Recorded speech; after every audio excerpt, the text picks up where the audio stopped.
Assalamualaikum warahmatullahi wabarakatuh. Salam sejahtera untuk kita semua. Om Swastiastu, Namo Buddhaya, Rahayu. Perkenalkan, nama saya Putri Adiliani, NIM 43010222122. Saya dari Pendidikan Kimia, Universitas Negeri Semarang, PBG Prajabatan, angkatan pertama tahun 2022. Kemudian di sini saya akan menjelaskan mengenai tugas perancang dan pengembangan kurikulum untuk elaborasi pemahaman topik ketiga, yaitu pemahaman sebagai capaian belajar dalam understanding by design. Di sini pemahaman dalam UBD itu atau menurut Huygens dia terbagi dalam beberapa step, dan dia itu harus melalui fase-fase untuk mencapai Snap Knowledge atau tingkat piramid yang paling tinggi.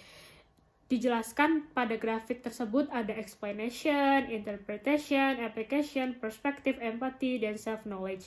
Jadi pemahaman itu dimulai dari yang dasar dulu sampai ke paling yang puncak.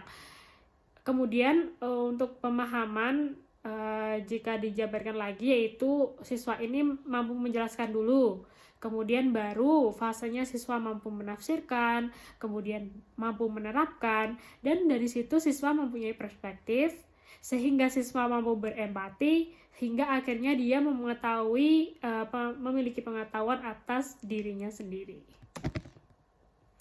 Yang selanjutnya yaitu penjelasannya. Yang pertama ada yang memberikan penjelasan, adalah tahap paling dasar dari pemahaman itu sendiri, yakni siswa mampu menjelaskan sebuah ide, ilmu, konsep dengan caranya sendiri, menjelaskan sebuah teori dan menghubungkannya dengan kenyataan. Kemudian hal ini juga harus dibangun berdasarkan fakta dan teori yang ada.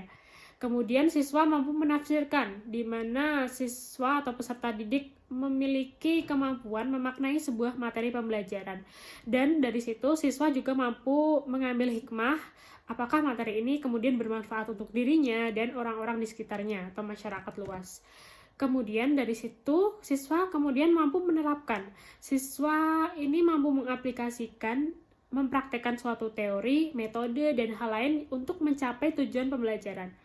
Dari situ kemudian siswa memiliki perspektif. Nah, artinya siswa ini dapat melihat dan mendengar dari berbagai sudut pandang dengan kritis, baik secara umum maupun secara khusus. Dari secara khusus maupun umum ini, siswa dapat menilai apa yang salah, apa yang kurang, dan apa yang benar. Dia sudah dapat mengevaluasi sendiri.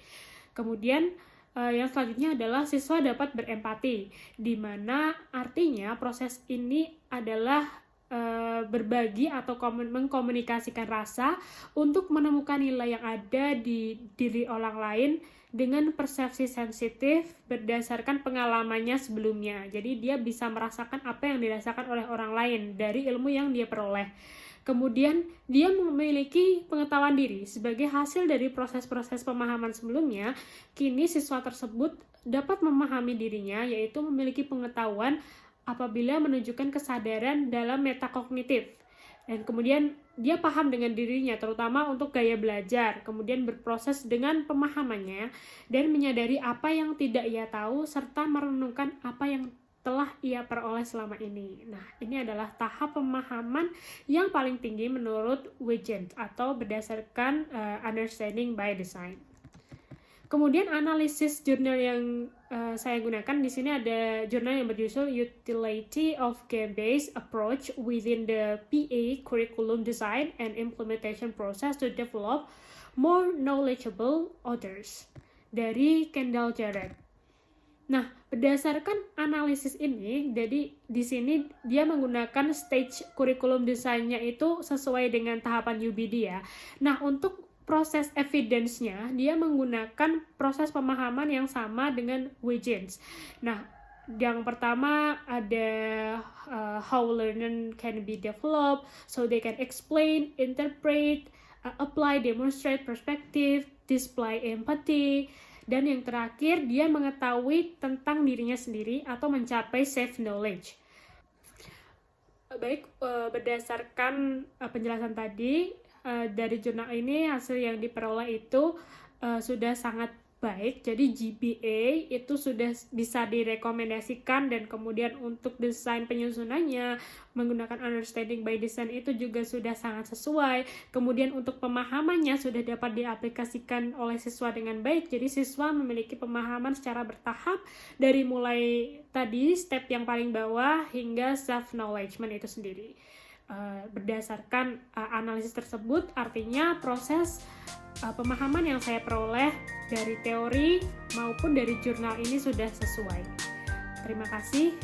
Sekian presentasi dari saya. Wassalamualaikum warahmatullahi wabarakatuh.